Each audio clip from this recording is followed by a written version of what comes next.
It's funny how once you know the origin of a word, you start seeing the truth that was hiding in plain sight the whole time. Take Darth Vader, for example. If you knew even a little bit of German or Dutch, you wouldn't have been shocked when the helmet came off. Darth Vader literally translates to Dark Father. So when Luke shouted, "No, that's not true," any linguist was sitting there like, "No, it tracks." Etymology exposes the plot. And in spiritual history, the same principle applies. Because words, especially ancient ones, weren't random. They were chosen with surgical precision to reflect deeper meanings: energy, function, and often initiation. Gematria.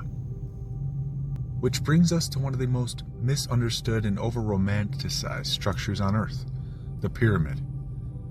Now, most of us grew up thinking pyramids were tombs, that the Egyptians built them with ropes, ramps, and slaves, that they were dusty triangles full of gold and curses, but the name alone tells you something else entirely. Break it down. Pyra, or Pyra, fire, and middle. Fire in the middle. Now stop, ask yourself, does that sound like a tomb? Or does it sound like a machine? Because the more you look at the pyramid not as a symbolic structure, but as a piece of energy technology, the more the old explanations start to fall apart. Let's start with the facts. The Great Pyramid of Giza is aligned to true north with 0.067 degrees of error, greater precision than modern compasses and construction equipment. The stone blocks are cut with such fine tolerances that even today's best laser tools would struggle to replicate it. No hieroglyphs or burial inscriptions have ever been found in the Great Pyramid. Not one. It is constructed with piezoelectric materials, primarily limestone, granite, and quartz, which generate voltage when placed under pressure or vibration. There were even earthquakes in the area, lending to these properties. The king's chamber is made of red granite, a material known to resonate acoustically and electromagnetically. Inside the structure, there are narrow tunnels and shaft systems precisely carved to channel air, sound, and possibly something more. So if it wasn't a tomb, then what was it? Let's revisit that name again, fire in the middle. Some researchers believe that the pyramid functioned like a giant resonator, a carefully designed structure that could harness and amplify natural earth energies. Studies have shown that the shape of the pyramid can channel electromagnetic waves and even increase the ionization of air within its chambers. The fire may not have been literal flame. It may have been plasma, static electricity, or vibrational force. In fact, this connects directly to the Ark of the Covenant, which is also said to emit light, sound, and deadly energy when mishandled. The Ark, if real, was a capacitor, a gold-plated, portable power device built with principles we now associate with high-voltage static discharge, and they are real. It too had poles, coils, and an inner charge. Literally fire in the middle. And here's where it all ties together.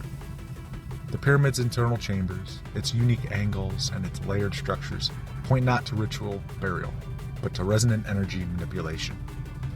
In the king's chamber, for example, you'll find a rectangular granite box, commonly assumed to be a sarcophagus, but it never housed a mummy. It has no carvings, no paint, no burial artifacts. What it does have is the ability to resonate sound at precise frequencies, especially when struck or activated with breath, chant, or an instrument. In multiple experiments, sound inside this chamber has shown to vibrate standing waves, echoing and amplifying energy in ways eerily similar to a sonic capacitor. Ancient batteries, yes, we found them too. The Baghdad battery, an ancient clay jar with copper and iron components, could generate small amounts of electricity using vinegar. If ancient peoples had this knowledge 2,000 years ago, are we really saying they couldn't scale it up 5,000 years ago? Now zoom out. The pyramid is a massive machine, built with electromagnetic stone geometrically aligned with stellar and telluric energy, housing resonant chambers, funneling vibration upward through the apex. It's not a grave, it's a generator. And when you realize that the term pyramid has always meant fire in the middle, the entire story changes. It's not just the fire of electricity or vibration, it's the fire of life, spark of the divine, the inner fire mirrored in our own anatomy. Because here's the kicker. Look at the side cut of the Great Pyramid. Then look at the sagittal cross-section of the human head.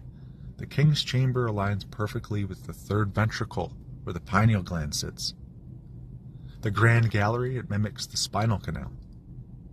The entrance passages, they match the throat and energy channels along the brainstem.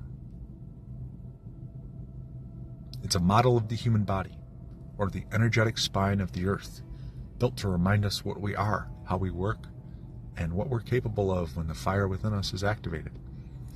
So when they call it pyramid, they weren't naming a shape. They were naming a function, a technology, a living monument to the fire that animates all things. And just like Darth Vader means Dark Father, and just like Golgotha means place of the skull, pyramid always told you what it really was. You want the truth? Let's wrap this all up.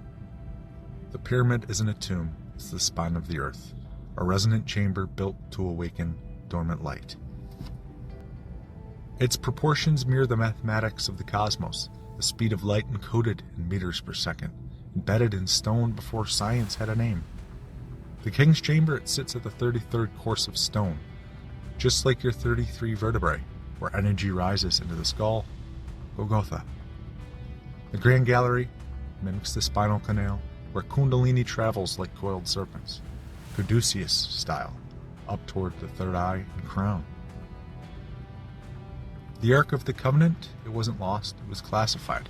A charged capacitor, stored in a chamber of stone, capable of emitting light, sound, and death. Ask the Philistines. Jesus wasn't crucified on wood. He was suspended between the brain's hemispheres, the two thieves, duality itself. The pineal gland contains calcite crystals that are piezoelectric. Under pressure, they emit light, the inner lamp when the eye becomes single. The Eye of Horus, not symbolic, it's a neuroanatomical map of the brain's thalamus, pineal, corpus callosum, and limbic system. Egypt knew it, they drew it. The word temple, same root as your temporal lobe. The side of the brain. Your body's the temple, your spine the staff, your skull the ark. You're not waiting for God to return, God's waiting for you to turn on. It's not about belief, it's about activation.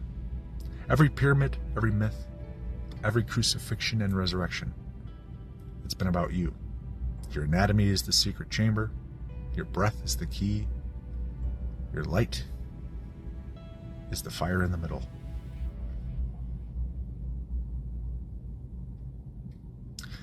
So they used the pyramids to generate electricity, to power, who knows, whole cities?